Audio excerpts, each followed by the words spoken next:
नमस्कार, good evening. शाम के 7 बज चुके हैं। वक्त हो चला है सीधी बात का और मैं हूं आपके साथ मोनिका ग्रोवर।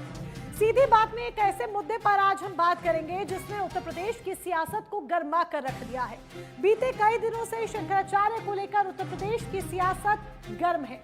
स्वामी अभिमुक्तेश्वरानंद जी महाराज लगातार किसी न किसी बात को लेकर सुर्खियों में बने हुए हैं। अब पॉक्सो एक्ट के तहत उन पर केस दर्ज हुआ है। सीधे अदालत की तरफ से आदेश मिला है कार्रवाई करने का। ऐसे में एक तरफ जहां कार्रवाई की तलवार शंकराचार्य पर लटक रही है, तो दूसरी तरफ उत्तर प्रदेश की सियासत हाई है। समाजवादी पार्टी और कांग्रेस, या ये कहिए कि विपक्षी पार्टियां शंकराचार्य के समर्थन में खुलकर सामने आ गई हैं। उनके दरबार में जाकर हाजिरी लगाई जा रही है, समर्थन की बात कही जा रही है। इतना ही नहीं, रामभद्राचार्य जी पर वार किए जा रहे हैं, भारतीय जनता पार्टी पर कटाक्ष किए जा रहे हैं। उत्तर प्रदेश की सियासत इस समय किसी फिल्म से कम नहीं नजर आ रही है। तो ऐसे में किस तरह से गहमा गहमी का दौर देखने को मिल रहा है, कैसे बयानबाजी सामने आ रही है, क्या क्या प्रतिक्रियाएं सामने आ रही हैं, सबसे पहले तो आप वो सुन लीजिए। हमारे धर्म की सबसे पूजनीय शंकराचार्य, उन पर झूठा मुकदमा लगाना, जब मेले में आयोजन में उन्होंने जो रास्ता तय किया था उसी पर आपत्ति थी प्रशासन को, और जिन लोगों ने उन्हें स्नान नहीं करने दिया, कार्रवाई उन पर होनी चाहिए थी। सुनने में आ रहा है उनके पक्ष में 2 डिप्टी सीएम आ गए। अगर 2 डिप्टी सीएम उनके पक्ष में हैं तो सरकार कैसे चल सकती है? तो लगता तो ये कि कहीं दोनों मिली जुली तो नहीं है, कि डिवाइड एंड रूल की पॉलिसी रहे, लोगों को उलझा के रखें और शंकराचार्य जी को भी फंसा के रखें। दुख की बात है कि हमारे सनातनी धर्म के पूजनीय शंकराचार्य जी के साथ व्यवहार तब हो रहा है जब भगवाधारी हमारे मुख्यमंत्री हैं। ये जो आज पूरी तरीके से सरकार गलत कर रही है और सरकार पूरी तरीके से इनको प्रताड़ित करने का काम कर रही है, साबित करता है कि भाजपा के लोग अभी तक नहीं आए। क्यों नहीं आए?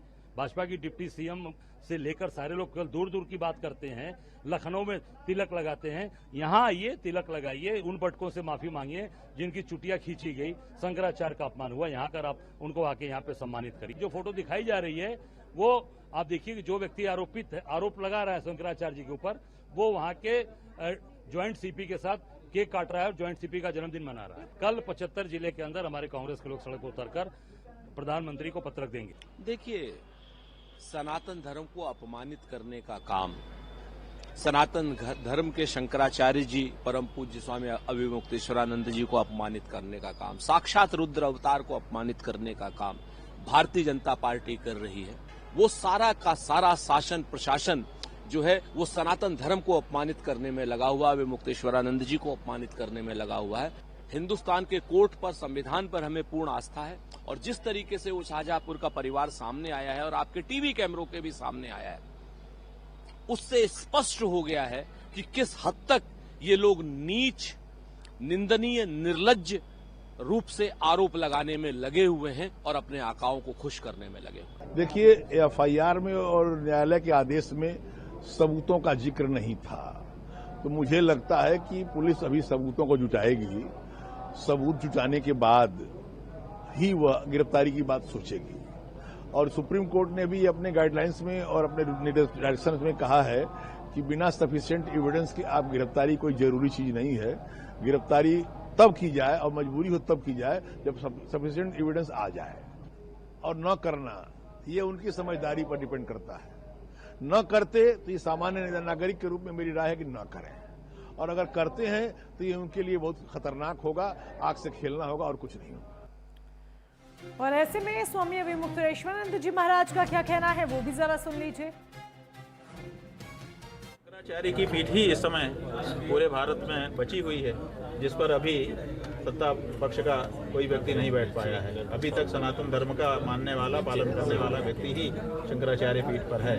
उनकी कोशिश है कि जैसे उन्होंने हर संवैधानिक पद पर अपने आदमी बैठा लिए, जैसे उन्होंने हर विश्वविद्यालय के कुलपति के पद पर अपने आदमी बैठा लिए, जैसे उन्होंने बाकी कई जगहों पर अपने आदमी बैठा लिए, वैसे वो चाहते हैं कि शंकराचार्य के पद पर भी हम अपने आदमी बैठा लें। और जब एक सन्यासी, अपने आप को कहने वाला और गेरुआ कपड़ा पहनने वाला व्यक्ति मुख्यमंत्री आदि पद की शपथ ले लेता है, तो फिर वो मांस विक्रय का काम भी करने लग जाता है, जो कि शास्त्रोचित नहीं है। शंकराचार्य ये कह रहे हैं कि जब आपने विरक्ति धारण कर ली, माँ बाप को भी छोड़ दिया, तो फिर आप नौकरी क्यों कर रहे हैं, क्यों वेतन लेकर के काम कर रहे हैं? और वेतन लेकर के जब आप काम करते हैं, भत्ता लेकर के काम करते हैं, तो 24 घंटे के लिए आप संविधान का काम करने के लिए जब नियुक्त हो गए तो मठ का काम कब करेंगे? तो ये जो प्रश्न हैं मूलभूत, इन प्रश्नों को शंकराचार्य उठा रहा है, इसीलिए शंकराचार्य उनको नहीं सुहा रहा है। और ऐसे में अब वो सुलगते सवाल आपके सामने रखते हैं जिनके इर्द गिर्द आज होने वाली है सीधी बात, क्योंकि उत्तर प्रदेश की सियासत में जमकर अदावत देखने को मिल रही है। सबसे पहला, पॉक्सो की कार्रवाई न्यायिक प्रक्रिया या फिर एक राजनीतिक टाइमिंग, क्योंकि टाइमिंग को लेकर सवाल इसीलिए 2027 के विधानसभा चुनाव अगले ही साल है। संघ राजनीति का जो टकराव देखने को मिल रहा है, क्या सरकार से असहमति इसका परिणाम है? क्योंकि शंकराचार्य अक्सर बीजेपी के विरुद्ध ही बात करते हैं, उनके बोल ही ऐसे सुनाई देते हैं। तीसरा सवाल, क्या मामला बनेगा 2027 चुनाव से पहले सनातन वोट बैंक की एक नई जंग, क्योंकि इसको लेकर वोट बटोरने की जद्दोजहद हर पार्टी की तरफ से की जा रही है। चौथा सवाल, पीडीएफ फॉर्मूला बनाम हिंदुत्व मॉडल कौन पड़ेगा भारी, क्योंकि समाजवादी पार्टी अपना पीडीएफ फॉर्मूला रख रही है, तो बीजेपी का हिंदुत्व मॉडल भारी है या नहीं, ये देखना होगा।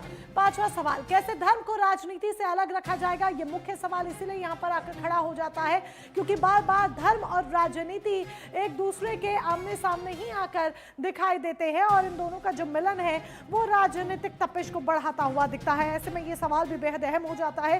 तो ये वो सुलगते सवाल जो आज सीधी बात में हम करने वाले हैं। कई खास मेहमान हमारे साथ होंगे, एक एक कर उन मेहमानों का परिचय भी हम आपसे करा देते हैं। जो मेहमान हमारे साथ इस चर्चा का हिस्सा बनेंगे, भारतीय जनता पार्टी की तरफ से अमित तिवारी जी, बीजेपी के प्रवक्ता हमारे साथ हैं। सर्वेश त्रिपाठी जी हमारे साथ समाजवादी पार्टी की तरफ से हैं। डॉक्टर रत्ना पांडे को आप टीवी स्क्रीन पर देख रहे हैं, प्रवक्ता हैं कांग्रेस की। इसके साथ ही अमिताभ कुमार जी हमारे साथ हैं, वरिष्ठ पत्रकार के तौर पर। आप सभी खास मेहमानों का बहुत बहुत स्वागत है। और अमित तिवारी जी, सीधे सवाल आपसे, क्योंकि सवाल एक नहीं है, सवाल कई हैं। अब टाइमिंग को लेकर भी सवाल उठ रहे हैं। सबसे बड़ी बात जो ये कार्रवाई हो रही है शंकराचार्य को लेकर, जिस तरीके से पूरा विवाद पॉक्सो का सामने आ गया है और उन पर तलवार लटक रही है कार्रवाई की, ये कहा जा रहा है कि बीजेपी की बोली नहीं बोल रहे हैं इसीलिए कार्रवाई हो रही है। कैसे जस्टिफाई करेंगे? नहीं मोनिका जी, ऐसी कोई बात है नहीं। सब सर्वप्रथम तो पूरा का पूरा मामला जो है वो कोर्ट में है और कोर्ट के दिशा निर्देश के दौरान जो भी दिशा निर्देश दिए जा रहे हैं वही कार्रवाई अभी की जा रही है। लेकिन सबसे बड़ा प्रश्न मेरा ये है कि जिस तरीके से इस पूरे के पूरे प्रकरण को, पूरा का पूरा जो प्रकरण है सामने आता है, इसमें कहीं ना कहीं कांग्रेस पार्टी की भूमिका मुझे बहुत ही प्रमुख तौर पर दिखाई देती है। कैसे? मुझे 20 सेकंड दीजिएगा, मैं आपको एक्सप्लेन करता हूँ। अभी मुक्तेश्वरानंद जी पहले से ही कांग्रेस के समर्थन करते आए हैं। उनके अगर आप बयानों को देख लेंगे तो वो कांग्रेस के समर्थन में ही रहता है। और अभी हालिया में जो एआई समिट में कांग्रेस पार्टी ने जो कुकृत्य किया, जो नग्नता का प्रदर्शन किया, उस चीज से जब उन्हें लगा कि अब हमें जनता के कटघरे में खड़ा होना पड़ रहा है, जनता का जो ताप है, जो गुस्से का जो ताप है वो महसूस होने लगा, तब जाकर उन्होंने इस प्रकरण को सामने रखा। किसी को लाकर उन पर आरोप लगाया गया और फिर उसके बाद से पूरी की पूरी कार्रवाई हम देख रहे हैं। मैं चूंकि मामला पूरा का पूरा अब अदालत में है, मैं इस पे बहुत ज्यादा कुछ नहीं बोल पाऊंगा। नहीं Amit Tiwari ji, sorry to interrupt. नहीं मैं मतलब समझना चाहती हूँ, मैं क्लैरिफाई कर रही हूँ। मैं आपको पहले, मुझे जरा ये अपनी बात का मतलब समझा दीजिए, शायद मुझे समझने में गलती लग रही है। आप ये कहना चाह रहे हैं कि कांग्रेस, जो रामभद्राचार्य जी के शिष्य जो बताए जा रहे हैं, जिन्होंने शिकायत करी, ये कांग्रेस के लाए गए थे, उन्होंने ये पूरा खेल रचा?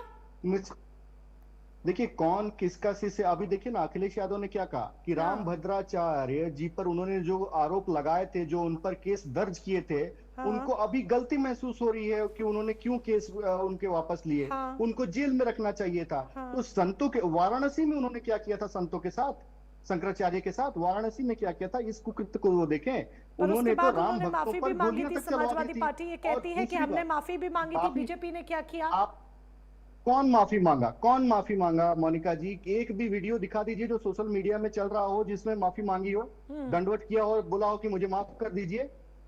आके आप प्रेस कॉन्फ्रेंस, कानून व्यवस्था बनाए रखने के लिए शंकराचार्य को भी वो चीज समझनी चाहिए थी, हमारे पूज्य शंकराचार्य को भी, और उसको ध्यान में रखना चाहिए था। लेकिन आज ज्ञान वो लोग दे रहे हैं जिन्होंने राम भक्तों को मरवाया, गोलियां चलवाई, जिन्होंने सरयू के पूरे जल को लाल कर दिया था, रक्त रंजित कर दिया था, जिन्होंने वाराणसी में संत शंकराचार्यों पर लाठीचार्ज करवाया, जिन्होंने ये कहा कि इंदिरा गांधी के ऊपर आरोप था ना गौ संतों पर गोलियां चलवाने का।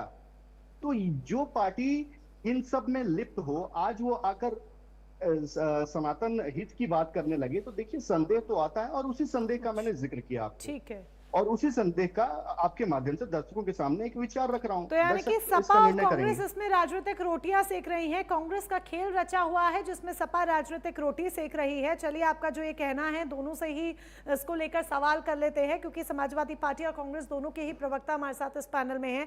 सर्वेश त्रिपाठी जी, पहले आपके पास आ जाते हैं। स्नातन पर हमला इसे समाजवादी पार्टी अगर कह रही है तो पॉक्सो जैसा ये गंभीर एक्ट है, इसको आप सीधे स्नातन पर हमला, धर्म, इनको एक राजनीतिक एंगल क्यों दे रहे हैं, इनको एक धार्मिक एंगल क्यों दे रहे हैं? देखिए, बहुत मोनिका जी, बहुत क्रोनोलॉजिकल ऑर्डर में समझने की बात है ये। अभी हमारे भाई अमित भैया बता रहे थे कि अभी पहले तो भाजपा यही क्लियर नहीं हो पा रही कि उनको स्टैंड क्या लेना है। इस पे प्रवक्ताओं की हालत देख के पता चल रहा है। वो हमने जो भी हमारे साथ प्रशासन से गलती हुई थी उसमें माफी मांगी गई थी। मैं बोलूं, मैंने नहीं बोला अमित भैया, मुझे जवाब लेने दीजिए। क्यों दिल मिला, शुरुआत होती दिल मिला, उसकी पटकथा लिखी हुई है, इसीलिए अरे अमित भैया पटकथा मुझे बोलने तो दीजिए, मैंने तो बोला ही नहीं। let me at least पटकथा आपने लिखी है, let me finish this. I have just started. आप तो शुरुआत फिनिश कीजिए। आपने तो कॉमिक्स वाली कहानी एक रख दी, मैंने तो कुछ नहीं बोला। और चर्चा चल रही है, चर्चा पर विमर्श हो रहा है। चर्चा में आपने बोला मुझे बोल लेने दीजिए, फिर उसके बाद बोलिएगा। अरे महोदय, आप इतनी बड़ी कहानी बोल रहे थे कॉमिक्स वाली, मैंने तो कुछ नहीं बोला कि आपने कांग्रेसी घोषित कर दिया, आशुतोष महाराज को आपने कांग्रेसी घोषित कर दिया। मैंने कुछ बोला? कांग्रेस की रत्ना मैडम ने कुछ बोला? कांग्रेस की रत्ना मैडम ने कुछ बोला? आपने कांग्रेसी घोषित कर दिया, फिर आपने समाजवादी पार्टी को बीच में ले आए। मुझे जवाब देने दीजिए। उनको भी पूरा अधिकार है। अमित भैया जवाब दे लो। अमित भैया मैं जवाब दे देता हूं। फिजिक्स समझाएं, उन्हें समझाने दीजिए, क्योंकि आरोप आपने भी समाजवादी पार्टी और कांग्रेस पर सीधे लगाए, बट उन्होंने इंटरप्ट नहीं किया। तो एटलीस्ट उनकी क्रोनोलॉजी समझ भी लेते हैं कि वो वाकई में क्रोनोलॉजी है या फिजिक्स है या मैथमेटिक्स है। सर्वेश जी देखिए और पहले जाते हैं, राम मंदिर तक ले गए थे, लाल कर दी सरयू, ठीक है, वहीं से शुरू करते हैं। राम मंदिर पहले तो कानून ने अपना काम किया, कानून ने तब भी काम किया था राम मंदिर के टाइम पे, और जो गृह सचिव थे उनको ये ट्रस्ट के हेड बना के बैठे हुए नृपेंद्र मिश्रा जी को, पहली बात। दूसरी बात, 2015 में शंकराचार्य जी तब तक टेक्निकली शंकराचार्य नहीं बने थे, लेकिन हमने माना कि प्रशासन से त्रुटि हुई, हमने माफी मांगी, और जिसने माफी मांगी, जिसने माफ किया, दोनों ने ऑन रिकॉर्ड बताया। राष्ट्रीय अध्यक्ष जी ने बोला हमने माफी मांगी, शंकराचार्य जी ने बोला हमसे माफी मांगी, हमने माफ कर दिया। ये दोनों ऑन रिकॉर्ड है मोनिका जी, ये वेरीफाइबल है। उन्होंने कह दिया माफ कर दिया। माफी में और कुछ होता है क्या? आपसे मैं माफी मांगता हूं, आपने माफ कर दिया, 20-30 मिनट तीसरे का कोई रोल होता है क्या उसमें? क्या आप वीडियो दिखाइए कि नहीं दिखाइए, माफ, वो मामला वहीं खत्म हो गया। फिर हम शंकराचार्य जी ने ये भी कहा कि इनसे गलती हुई तो ये भी माफी मांगे, माफी नहीं मांगी गई। उनका दम ऐसा हुआ कि उसके बाद बढ़ चढ़ के मुख्यमंत्री जी सदन तक में कालनेमी बता रहे थे घूम घूम के। तो यहाँ मोटिव यहाँ भी दिखता है, तो यहाँ इनकी बात झूठ हो गई। तीसरी बात कि ये जितना मामला चल रहा है उनको लेके टारगेट करने का भाजपा टारगेट कर रही है, और वो भाजपा को टारगेट कर रहे हैं काफी दिनों से। रही बात उनकी, शंकराचार्य जी, आदरणीय पूज्य शंकराचार्य जी ने कांग्रेस के विरुद्ध भी बोला है, पहले राहुल गांधी जी के विरुद्ध भी बोला है, सपा के विरुद्ध भी बोला है, लेकिन तब इन पार्टियों के अंदर इतनी विंडिक्टिव राजनीति नहीं थी कि वो इनको टारगेट करें। आप एक भी बयान राहुल गांधी जी का, अखिलेश यादव जी का नहीं दिखा सकते जहां राक्षस बना दिया गया हो। पवन खेड़ा ने बोला है, वो कह रहे हैं, वो बोल रहे हैं पवन खेड़ा। मैं राहुल गांधी जी और अखिलेश यादव की बात कर रहा हूँ, मैं राहुल गांधी जी और अखिलेश यादव की बात बोल रहा हूँ, मैं राहुल गांधी जी और अखिलेश यादव जी की बात बोल रहा हूँ। दूसरी बात, मोटिव, हर चीज के पीछे मोटिव होता है। सर्वेश जी, अगर आप कह रहे हैं मैं राहुल गांधी और अखिलेश यादव की बात कर रहा हूँ, वो कह रहे हैं पवन खेड़ा जी ने बोला है। ऐसे तो योगी जी भी कुछ और बोल रहे हैं, दोनों डेप्यूटी सीएम भी कुछ और बोल रहे हैं। शुरुआत में आप ही ने तो कहा कि इनके जो प्रवक्ता डिप्टी सीएम उनके वो योगी जी को टारगेट कर रहे हैं सीधे सीधे कि एक संत मांस विक्रय कर रहा है, एक संत गौहत्या करवा रहा है, और वो योगी जी बोल रहे हैं कि ये कालनेमी है, ये राक्षस हैं। ठीक है, ये दोनों के बीच ये संवाद ऐसा सा रहा है। अब उसके बाद ये आता है केस। बाकी जगहों पे जहां ये फंसे पाए गए, मणिकर्णिका पे फंसे पाए गए, भाजपा के एकमात्र ग्राउंड है भाजपा का, छद्म राजनीति इनकी सनातन के नाम पे।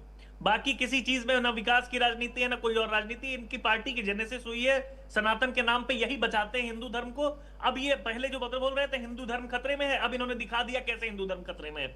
ये तो जस्टिफाई कर दिया, जब हमारे शंकराचार्य खतरे में तो हिंदू धर्म खतरे में है, ये तो मैं मान रहा हूं। दूसरी बात आशुतोष महाराज जी की, ये ऑन रिकॉर्ड है, भाजपा के नेताओं को छोड़ के और प्रशासन को छोड़ के उस व्यक्ति की कहीं किसी के साथ फोटो आपको नहीं मिलेगी, कहीं देख लीजिए। वो भाजपाई है, ये तय है, इसमें कोई संदेह नहीं है। वो हैबिचुअल ऑफेंडर है, ये भी तय है। वो हिस्ट्री शीटर है, ये भी तय है। और ये जो केस हुआ है, ये अभी केवल एफआईआर का आदेश हुआ है, पुलिस ने संज्ञान नहीं लिया, इसलिए 173(4) में जाके करना पड़ा है। पुलिस को प्राइमा फेसाई एविडेंस नहीं मिले, इसलिए करना पड़ा। उसके बाद ये अमित तिवारी जी इंटरप्ट कर रहे हैं सर्वेश त्रिपाठी जी आपकी बात पे। बोले अमित भैया, जी, अमित जी, इन्होंने स्वयं कहा, अभी जो आरोप ये लगा रहे थे भारतीय जनता पार्टी पर, उसी का खंडन इन्होंने स्वयं कर दिया। इन्होंने बताया कि पुलिस ने रिपोर्ट दर्ज नहीं किया था, पुलिस ने रिपोर्ट दर्ज नहीं किया था, ये प्रशासन के द्वारा प्रेरित नहीं है, इसलिए वहां पे बता रहा हूं, वो भी बता रहा हूं, तब जाकर कोर्ट जाना पड़ा। मैं भी आपको कॉमिक्स की कहानी बताता हूं। तो इसमें पुलिस ने पहले रिपोर्ट नहीं की और उसके बाद प्रिलिमिनरी इंक्वायरी पुलिस कमिश्नर ने ही दी कोर्ट को। तो पहले अगर नहीं मिला तो बाद में कैसे एविडेंस मिल गया? क्या बात कर रहे हैं, क्या बात कर रहे हैं? जो भी है वो आपने ऑर्डर पीड़ित देखा है, पक्ष की तरफ से आपने कोर्ट ऑर्डर जाया देखा है गया, कोर्ट का, चिट्ठी आपने लिखा माननीय गया, न्यायालय का बिल्कुल देखा है, बिल्कुल देखा है। देखा है, आपने नहीं देखा है मेरे ख्याल से, जिस तरीके से जो पीड़ित को लेकर और जाया गया, we hereby clarify that we are not commenting upon the merit of the case। Preliminary inquiry की रिपोर्ट पुलिस कमिश्नर की आ जाती है कोर्ट में आने के बाद। तो ये साजिश थी, ये साजिश थी कि हम पहले नहीं करेंगे, कोर्ट में जब जाएगा तो अपने आप जब मांगा जाएगा तो करेंगे हम शुरू में नहीं करेंगे इस केस को। तो ये साजिश थी, ये कौन नहीं समझ जाएगा जिसने 2 दिन भी इंडियन पुलिसिंग समझी है या थोड़ा सा जुडिशरी की समझ आप करें, उसका खुलासा भी आप करें, तो फिर आप भी आप साजिश भी आप करें, उसका खुलासा भी आप करें, तो फिर आप ही आप हैं। हाँ, एकदम तो फिर आप ही वही तो बोल रहे सच के साथ हैं। हैं। जिन लोगों को गौशाला से बदबू आती हो और इत्र पार्क बनाने जा रहे हो, वो उसको साफ करना चाहते हो, बदबू आ रही हो और साफ करना चाहते हो, बदबू आ रही हो उसकी क्लीनलीनेस की बात करते हो, उसके विकास की बात करते हो, आपको बदबू आती वो है, वहाँ बदबू आपको एक्नॉलेज करना पड़ेगा। अभी शंकराचार्य पर आ जाइए, अभी शंकराचार्य पर आ जाइए, आगे रत्ना जी के पास भी मुझे गुजराना है, प्लीज अभी शंकराचार्य पर आ जाइए, टॉपिक पर आ जाइए। शंकराचार्य पे तो ये फंसे हुए हैं, सनातन धर्म पे फंसे हुए हैं, अभी क्या बोलेंगे? लेकिन जिस तरीके से जिन लोगों ने सनातन के को कोई ऐसा मौका नहीं छोड़ा सनातन को बदनाम करने का, अखिलेश यादव ने स्वयं कहा है, ऑन स्क्रीन कहा है कि मैं सनातन में विश्वास नहीं करता, मैं पूजा पाठ नहीं करता। उनके वीडियो उठाकर देख लीजिए।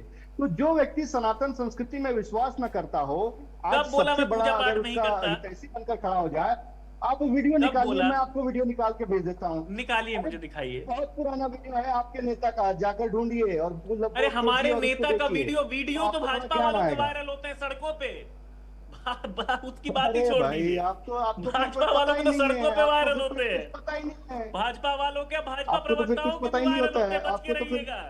भाजपा प्रवक्ताओं के भी वायरल होते हैं अमित भैया। आपको तो फिर कुछ पता ही नहीं है। ठीक है, पीछे जो फोटो लगाए हैं ना, ठीक है, पीछे जो फोटो लगाए हैं ना, उनको मौलाना मुलायम कहा जाता था।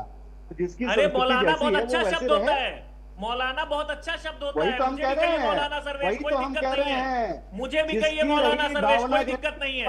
It is a privilege, it is an honour. Okay, ठीक है, आगे बढ़ते हैं। प्लीज आप पर्सनल कमेंट्स की तरफ मत जाइए, ठीक है, आप पर्सनल कमेंट्स की तरफ मत जाइए। आगे बढ़ते हैं, मैं लौटूंगी आप दोनों के पास, ठीक है, मैं लौटूंगी आप दोनों के पास, और सर्वेश जी आपके पास भी लौटेंगे, अमित तिवारी जी आपके पास भी लौटेंगे। रत्ना पांडे जी का भी रुख कर लेते हैं। रत्ना पांडे जी, कांग्रेस शंकराचार्य से मुलाकात करने जाती है, कांग्रेस के नेता मुलाकात करने जाते हैं, निष्पक्ष जांच की आप मांग कर रहे हैं। क्या इसके बहाने उत्तर प्रदेश में जमीन तलाशने की कोशिश की जा रही है, जनता का वोट बैंक बटोरने की कोशिश की जा रही है? क्योंकि बेहद एक्टिव कांग्रेस भी दिखाई दे रही है। दूसरा, जो आप निष्पक्ष जांच की मांग कर रहे हैं, क्या राज्य सरकार पर आपको भरोसा नहीं, प्रशासन पर आपको भरोसा नहीं, जो आप कह रहे हैं कि निष्पक्ष जांच हो, निष्पक्ष जांच हो? जी मोनिका जी, आपको नमस्कार और मेरे सभी को पैनलिस्ट को नमस्कार जी।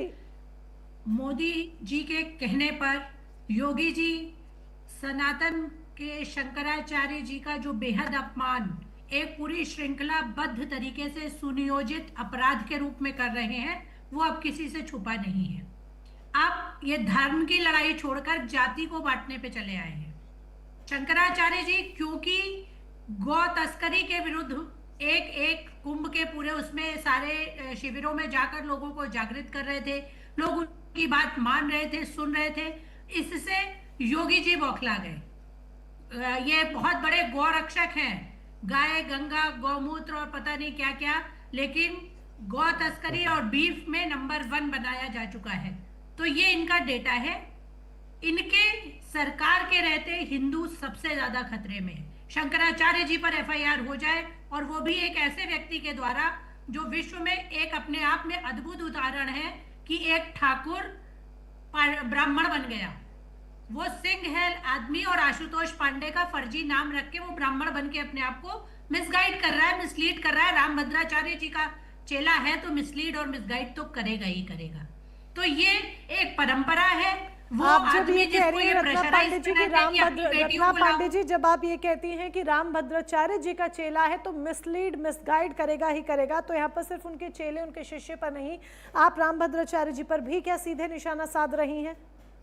लगा रही हूँ, बिल्कुल कह रही हूँ। रामभद्राचार्य जी कतई धर्म गुरु होने लायक नहीं है। वो हमेशा इतने गंदे, इतने अश्लील, इतने अभद्र वक्तव्य जारी करते हैं, विशेषतः महिलाओं के बारे में।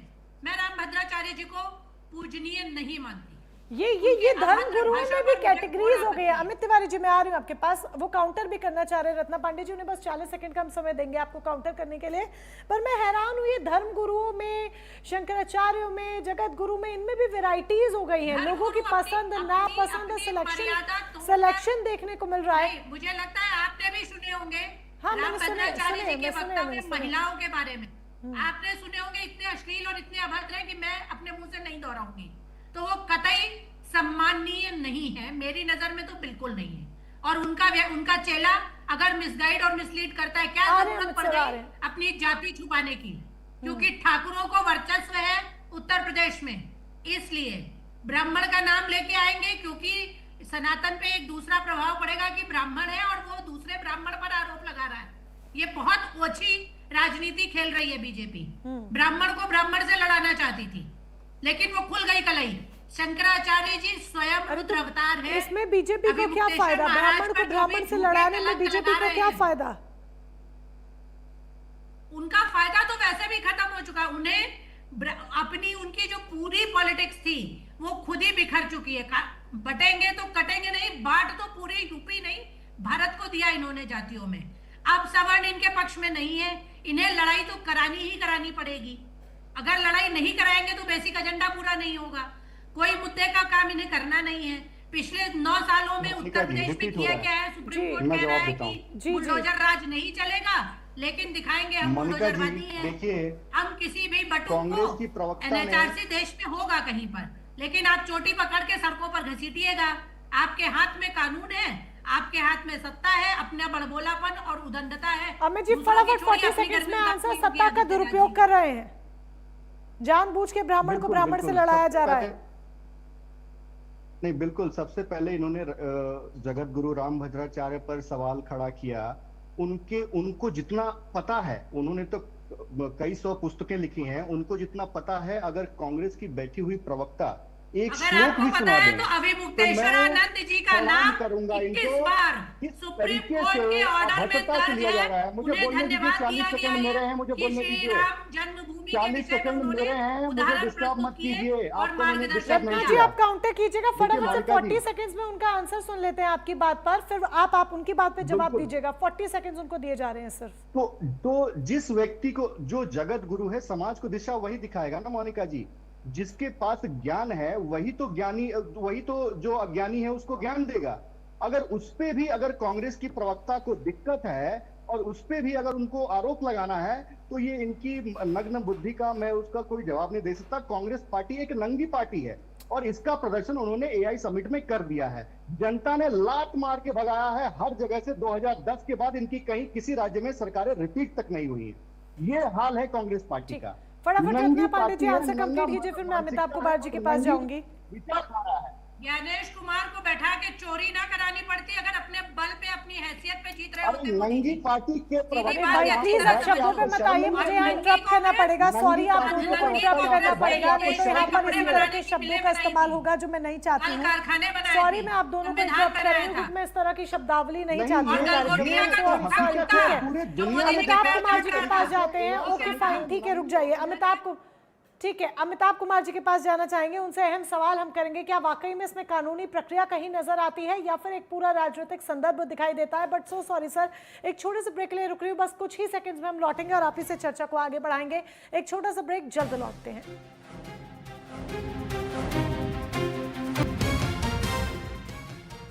तो सीधी बात में आज हम बात कर रहे हैं शंकराचार्य को लेकर। जिस तरीके से उत्तर प्रदेश में सियासत गर्म है, हमारे साथ कई खास मेहमान बने हुए हैं। बीजेपी की तरफ से अमित तिवारी जी हैं, प्रवक्ता हैं। सर्वेश त्रिपाठी जी समाजवादी पार्टी की तरफ से हैं। डॉक्टर रत्ना पांडे हमारे साथ कांग्रेस की तरफ से हैं। अमिताभ कुमार हमारे साथ वरिष्ठ पत्रकार के तौर पर हैं। अमिताभ कुमार जी, किस तरीके से इस पूरे मसले को आप देखते हैं? क्या इसमें वाकई में आपको कोई कानूनी प्रक्रिया नजर आती है या फिर सिर्फ और सिर्फ एक राजनीतिक संदर्भ और उसमें वोट बैंक को लुभाती राजनीतिक पार्टियां? देखिए, इस मसले में जिस तरीके से बहुत संवेदनशील मसला है, जिस तरीके से कोर्ट ने जो पीड़ित हैं उनका बयान दर्ज करने के बाद एफआईआर करने का आदेश दिया है, तो अब इस मसले पे कोई राजनीति नहीं चलनी चाहिए, ना होनी चाहिए। क्योंकि ये ऐसा केस है, इस तरह के कुछ ऐसे केसेस होते हैं, ऐसे कानून है हमारे देश में जिसके खिलाफ कोई नहीं जा सकता। उस कानून के तहत कोई भी मामला जब आता है तो पीड़ित की बात को सच मानते हुए और उस पर कार्रवाई और जांच पड़ताल की जाती है। इतना गंभीर मसला है कि एफआईआर दर्ज करने का मतलब है कि जो आरोपी हैं उनको गिरफ्तार करना चाहिए पुलिस को, जो अभी तक नहीं हुआ है। और अब पुलिस के हाथ में है, वो तफ्तीश करे उसके बाद, क्योंकि आप इसको कह नहीं सकते कि झूठा मामला है या सच्चा मामला है, कुछ नहीं कह सकते। ऐसे मामलों में यही मुश्किल होती है कि जो आरोपी होता है उसके खिलाफ जांच होगी ही, और वो हो रही है। अपनी तरफ से किसी ने दर्ज नहीं कराया, बल्कि बाकायदा जो गवाही हुई है, बयान दर्ज हुए हैं, उसके बाद न्यायालय ने आदेश दिया है कि इस मामले को दर्ज कर सही तरीके से इसकी जांच की जाए। इसलिए मुझे नहीं लगता है कि इसमें राजनीति इन्वॉल्व होनी चाहिए। हालांकि राजनीति इसमें होती रही है, पहले भी बहुत सारे ऐसे महात्मा हैं जिनके खिलाफ राजनीति होती रही है। कुछ के मसले सच भी पाए गए हैं और वो जेल में भी हैं। अब यहाँ पे क्या सच्चाई है, ये जांच पड़ताल के बाद ही सामने आएगी। राजनीतिक दल, चूंकि अविमुक्तेश्वरानंद जो है वो राजनीति में उनकी काफी रुचि रही है, वो कभी एक पार्टी से, कांग्रेस से जुड़े भी रहे हैं। ये भी कहा जाता है कि वो मोदी जी के कभी समर्थक भी रहे थे। तो उनकी आदत जो रही है, हमेशा वो राजनीतिक दृष्टि से बयान जो देते रहे हैं, इस वजह से वो कंट्रोवर्सी में हैं। तो उस कंट्रोवर्सी की वजह से राजनीतिक दल भी एक दूसरे पे कीचड़ उछाल रहे होते हैं, जबकि मुझे लगता है कि ऐसे मसलों पे राजनीतिक दलों को चुप्पी साध लेनी चाहिए। अब प्रशासन का मसला है, न्यायालय का मसला है, वो इसको सही ढंग से निपटाएं। आरोप अगर झूठा है तो उन्हें मुक्ति मिलनी चाहिए, अगर सही है सर कि राजनीतिक तो दलों को चुप्पी साध लेनी चाहिए। लेकिन हम देख रहे हैं कि बीजेपी किस तरीके से मुखर हो गई है, मानो जैसे लामबंद हो गई हो, और इसमें डैमेज कंट्रोल का काम करते हुए कभी कभी डिप्टी सीएम दिखाई दे देते हैं, तो मुख्यमंत्री बिल्कुल लामबंद हुए दिखाई दे रहे हैं। कांग्रेस सपा की बात कर लीजिए तो वो तो बिल्कुल शंकराचार्य के समर्थन में खुलकर सामने आ चुके हैं। तो राजनीति तो इसमें ऑटोमेटिकली इन्वॉल्व हो गई है और इन्वॉल्व है जमकर। नहीं भाई, इसमें आप सड़क पे नहीं ना फैसला करेंगे। ये तो क्षुद्र बुद्धि है। अगर भाजपा ऐसा कर रही है तो क्षुद्र बुद्धि है, मात्र इसलिए कि उनके ऊपर कुछ मसलों पे उन्होंने आरोप लगाया था। तो ऐसे मसले पे सड़क पे उतर के, आप सड़क पे उतर के इसका फैसला नहीं कर सकते, ना इसकी इजाजत दी जा सकती है। तो बेहतर होगा कि भाजपा जो है वो शांत रहे। सत्ता में है इसलिए उसकी हर एक बात को बहुत ज्यादा गंभीरता से नोटिस में लिया जाएगा। भाजपा को चाहिए कि चुप रहे, और किसी अन्य राजनीतिक दल को ये सब मसले, गंभीर अपराध के मसले हैं, बहुत संवेदनशील मसला है, छोटे बच्चों का मसला है, तो इनको सड़क पे नौटंकी तमाशा नहीं बनाना चाहिए। इसके सही तरीके से जांच और जांच के में दोषी पाए जाने पे सजा और निर्दोष पाए जाने पे मुक्ति मिलनी चाहिए। उसके बाद आप भले बात कर सके। हमारा अधिकार नहीं है कि हम किसी ऐसे मसले को इतने बातचीत में हम असंवेदनशील हो जा रहे हैं, आरोप एक दूसरे पर लगाने लग रहे हैं। लोग क्या सोचेंगे कि इतना गंभीर मसला ये वैसे ही है जैसे किसी के घर में मौत हो गई हो और वहां जाके हम अपने पड़ोसी के झगड़े निपटाने लगे। ऐसा कृपया ना करें, शांति से, और पुलिस को अपना काम करने दें, न्यायालय को अपना काम करने दें। हमारी जिम्मेवारी ये बनती है। जिम्मेदारी जो बनती है वो तो आपने बताया और होना ये चाहिए जरूर, लेकिन ये होता कभी दिखता नहीं है। अमित तिवारी जी, एक बात यहाँ पर अमिताभ सर ने बहुत सही कही कि भारतीय जनता पार्टी क्योंकि सत्ता में है इसीलिए जो करेगी उन पर उंगली उठेगी। और इसी को लेकर मेरा सवाल आपसे ये है कि हिंदुत्व वाली पार्टी, हिंदुत्व की बात करने वाली सरकार, सनातन की बात करने वाली सरकार के तौर पर भारतीय जनता पार्टी जानी जाती है। अब शंकराचार्य को लेकर जिस तरीके से आप लामबंद हैं, यानी कि बीजेपी के जो बोल देखने को मिल रहे हैं या जो कार्यशैली, कार्यप्रणाली देखने को मिल रही है, एक नैरेटिव तो यहाँ कुछ और ही सेट हो रहा है कि आप धर्म के विरुद्ध आ गए हैं, आप शंकराचार्य के विरुद्ध आ गए हैं। तो इस नैरेटिव का आप क्या आंसर करेंगे? और क्या आपको ये नहीं लगता कि ये इतना संवेदनशील मुद्दा है कि 2027 के लिए हिंदुत्व कोर वोट बैंक जो आपका है वो असहज हो सकता है?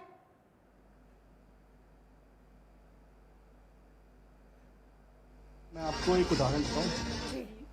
अमिताभ जी ने कहा कि सड़क पे इसका फैसला नहीं होना चाहिए, लेकिन एक जमाने में इसका फैसला सड़क पर भी हुआ है। आपको मैं याद दिलाना चाहता हूं करपात्री महाराज के साथ क्या हुआ था। जब वो गौ हत्या रोकने के लिए आंदोलन कर रहे थे, सड़क पर उनको घसीटा गया था और किस तरीके से पूरे वहां पर जितने भी संत थे उन पर कार्रवाई हुई थी। तो सड़क पे फैसला, आज तो कानून अपना फैसला कर रहा है, सुप्रीम कोर्ट ने कुछ आदेश दिए हैं, उसका पालन किया जा रहा है, कोई भी सड़क पे कुछ नहीं कर रहा है। और दूसरी बात, शंकराचार्य वो अभी नहीं हुए, उनका पट्टा अभिषेक ही नहीं हुआ है, तो हमें शंकराचार्य, हाँ, सनातन धर्म के गुरु हैं, इससे कोई मतभेद नहीं है, लेकिन अभी उनका पट्टा अभिषेक नहीं हुआ है, सुप्रीम कोर्ट ने रोक लगाया है। तो शंकराचार्य कहना कौन किस मोटिव से कह रहा है ये तो वो जाने। और तीसरी और अंतिम बात मैं अपने बहुत ही जल्दी स्पष्ट कर देना चाहता हूं कि आज इस प्रकरण से कम आपको क्या दिख रहा है मोनिका जी? आपको ये दिख रहा है कि हम सिर्फ सनातन धर्म पर चर्चा कर रहे हैं, कोई इस गुरु के बारे में अपशब्द कह रहा है, कोई उस गुरु के बारे में अपशब्द कह रहा है। ये एक तरीके से सनातन धर्म का पूरे के पूरे मीडिया में एक तरीके से मजाक बनाया जा रहा है, और यही कांग्रेस पार्टी की रणनीति है जो मैं पहले भाग में आपको समझाने का प्रयास कर रहा था। कांग्रेस पार्टी यही चाहती है कि किस तरीके से सनातन धर्म को, जो अभी अपने एक गौरव के शिखर पे पहुंच रहा है, हम पूरे वर्ष सोमनाथ का गौरव पर्व मनाने वाले हैं, हम पूरे वर्ष वंदे मातरम का पर्व मनाने वाले हैं, ऐसे वर्ष में किस तरीके से सनातन धर्म से जो जुड़े हुए लोग हैं उनमें ग्लानि की भावना भरी जाए, और ये प्रकरण उसी चीज को दिखलाता है। कांग्रेस पार्टी के यहाँ जो प्रवक्ता बैठे हुए हैं वो क्या कह रहे हैं? वो जगत गुरु पे आरोप लगाना शुरू कर रहे हैं, वो जगत गुरु की ज्ञान पे आरोप लगाना शुरू कर रहे हैं। यहाँ पे समाजवादी पार्टी के प्रवक्ता बैठ के क्या कर रहे हैं? वो भी सनातन धर्म को एक बैड लाइट में प्रेजेंट करने का प्रयास कर रहे हैं। तो यही सब प्रयास कांग्रेस करना चाहती है, और ये एक कांग्रेस पार्टी का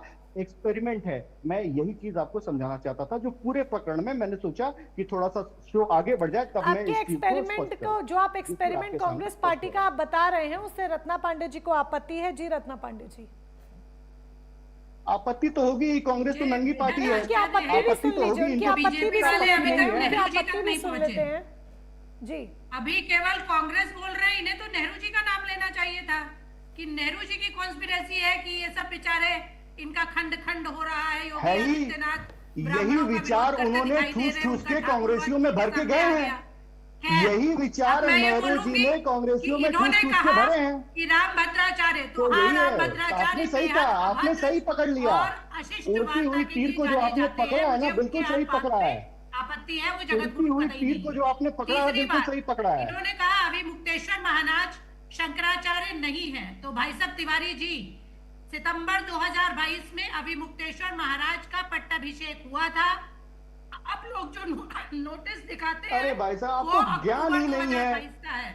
अब कैसे आकर यहाँ पर डॉक्टर लिखते हैं अपने नाम में? कम से कम थोड़ा ज्ञान तो रख लीजिए, ज्ञान तो रख लीजिए, वो लिख के आया कीजिए। जब विषय की जानकारी ना हो तो बोलना नहीं चाहिए, जब विषय की जानकारी ना हो तो ना बोलना चाहिए। अभी गूगल पे पता चल जाएगा, अभी गूगल में टाइप करेंगे पता चल जाएगा।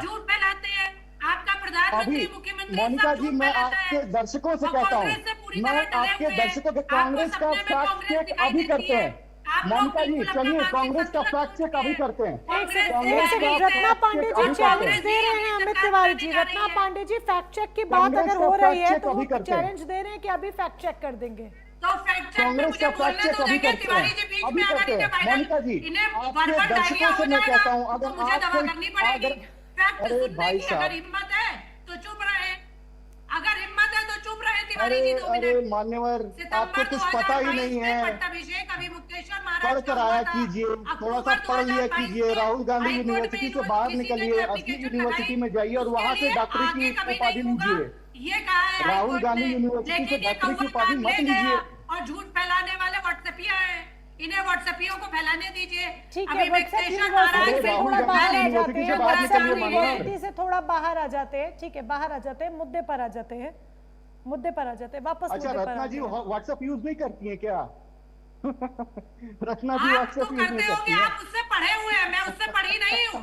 मैं उसे टूल की तरह इस्तेमाल करती हूँ। आप उस विश्वविद्यालय से डिग्री लेते हैं क्योंकि आपके प्रधानमंत्री के पास ही विश्वविद्यालय नहीं है डिग्री लेने के लिए। तो आप लोग फर्जी बनी बनाई डिग्रियां अगर लेते आप हैं ना ना। मुद्दे पर आ जाएंगे तो ज्यादा बेहतर होगा। मुद्दे पर आ जाएंगे तो थोड़ा ज्यादा बेहतर होगा। तो नहीं है। अमित तिवारी जी विद्यालय का address कांग्रेस का छोड़ कार्यालय दीजिए। तो अमित नहीं तिवारी है। जी चलिए कांग्रेस छोड़ दीजिए। मैं कहती हूँ अगर कांग्रेस नैरेटिव है, कांग्रेस निकल रही है, कांग्रेस चाल चल रही है, जो भी कर रही हो, आपकी तरफ से जो एक्शंस देखने को मिल रहे हैं, आपको नहीं लगता अगले साल ही यूपी में चुनाव है और 2-4 महीने बाद मुश्किल से देखिएगा यूपी में गहमा गहमी भी इसको लेकर जो है वो तैयारियां चालू हो जाएंगी। हम देखेंगे वो तमाम तस्वीरें।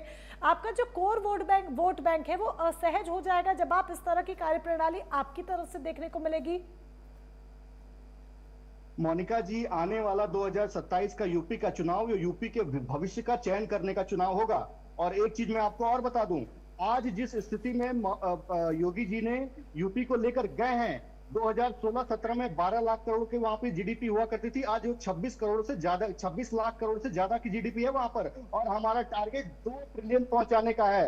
वैश्विक मंच पर आज योगी जी सिंगापुर अभी गए हैं, लेकिन वहां से पूरा 1 बजट लाख करोड़ यूज का, नहीं अभी कर आप ही के रिपोर्ट पाएंगे। में आप दिखा रहे थे, पूरा 1 लाख बजट करोड़। यूटिलाइज नहीं कर पाएंगे लेकिन तिवारी जी हैं 9 के 9 बजट अरे में पूरा बजट बजट यूज नहीं हो यूटिलाइजेशन पाएगा। एजुकेशन और हेल्थ बजट में टोटल यूटिलाइजेशन पॉपुलेशन का अखिलेश लेवल यादव में के ही जैसे रहेंगे। फीता नहीं काटते बजट हैं। यूटिलाइज 42% नहीं हो अखिलेश यादव पाएगा के चलते आपका। फीता नहीं क्या काटते बात हैं, कर सिर्फ रहे काम हैं? होता है। अरे जिस फैक्ट चीज फिगर्स का तो पढ़ लिया करिए, कुछ उद्घाटन भी हम बोल करते रहे हैं, होते। उसी चीज का फीता भी हम बजट काट के जो जाते हैं। एलोकेट आपके किया ऊपर तो नहीं छोड़ते यूटिलाइज हुआ है हैं। कि नहीं अमित भाई? बजट यूटिलाइज हुआ है पिछला वाला? बिल्कुल हुआ है, बिल्कुल अरे हुआ गूगल है। ही कर लीजिए, पूरा अब भी 100% गूगल कर 50% लीजिए तो भाई हुआ साहब। है। आपको पता ही नहीं है, आप 50% गूगल जेब में करते आया हैं, है। कीजिए करिए गूगल। गूगल अभी। 50% बजट मुझे क्या कीजिए क्या भाई पता, साहब, अगर आपको पूरा बजट पता ही नहीं यूटिलाइज है। हो गया होगा आपको मैं अभी जानकारी राजनीति ही से नहीं है। खत्म कर रहा हूँ। जिस तरीके से यूपी में विकास है, आने वाला अरे समय बजट यूटिलाइज हुआ है कि नहीं? ठीक है, विकास बजट को हुआ छोड़ होगा। के शंकराचार्य पर अगर आ जाए तो ज्यादा बेटर होगा। ठीक है, आप अमित तिवारी जी, आपको अपने विकास पर पूरा भरोसा है। ठीक है, ठीक है अमित तिवारी जी, आपको विकास पर पूरा भरोसा है, यानी कि आप पूरी तरीके से कॉन्फिडेंट है ना? ओके, अरे विकास की गाथा अभी हम आज यहाँ नहीं सुन रहे भाई। विकास की गाथा अमित तिवारी जी अभी नहीं सुनेंगे हम। ठीक है, ठीक है, यूटिलाइज नहीं हुआ है, देख लीजिए। एक यूटिलाइज नहीं हुआ है, जान लीजिए, आपको बता रहा हूँ नहीं क्या बात कर रहे हैं? 100% नहीं आपको हुआ है। जानकारी नहीं है, आपको जानकारी नहीं है, मानिए और जाकर अरे पढ़िए। नहीं हुआ है भाई, पढ़िए जाकर, नहीं हुआ है आपको भाई। जानकारी नहीं। अरे नहीं ठीक हुआ है है। अमित नहीं तिवारी हुआ जी, है। विकास नहीं आप हुआ अपने है। विकास पर भरोसा रखिए। आपका कहना है कि कोई कितना भी बताइए नैरेटिव कितना सेट कर नहीं ले हुआ कोई है। फर्क नहीं पड़ता, जो आपको जो अपने सुन विकास रहे पर हैं वो भरोसा है। सुन ओके फाइन, कितना एक नहीं सेकंड हुआ है। बजट से हटके वापस शंकराचार्य पर आ जाते हैं प्लीज। बजट यूटिलाइज हुआ है नहीं हुआ, बजट में क्या था, कितना विकास, उस पर अभी टाइम यहाँ नहीं जाया करेंगे। सर्वेश त्रिपाठी जी मुद्दे पर आ जाते हैं। सर्वेश त्रिपाठी जी, आप उन्हें बजट के नाम पर घेर रहे हैं, लेकिन यहाँ पर तो आपकी पीडीए राजनीति पर भी सवाल है कि ये जो धार्मिक एंगल यहाँ पर दिया जा रहा है, जो धार्मिक एंगल दिया जा रहा है, जो धार्मिक सम्मान की बात समाजवादी पार्टी कर रही है, जो पूरे दोनों हाथ खोलकर आप शंकराचार्य के समर्थन में हैं, बाहें फैलाए हुए, तो ये आपके पीडीए राजनीति का विस्तार है और उसका जिक्र सपा के नेता कर भी रहे हैं अपने बयानों में। हाँ, हमारी पीडीए में जो पीड़ित है, अभी जगत गुरु शंकराचार्य पीड़ित है इस सरकार से, तो पीडीए का पी ही वहां से शुरू होता है। तो हमारी पीडीए राजनीति में ही समाहित है वो भी। तो हम एकदम बाहें फैला के क्या हम चरणों में गिरे हैं शंकराचार्य जी के, का अर्थ है जगत गुरु शंकराचार्य जी के चरणों में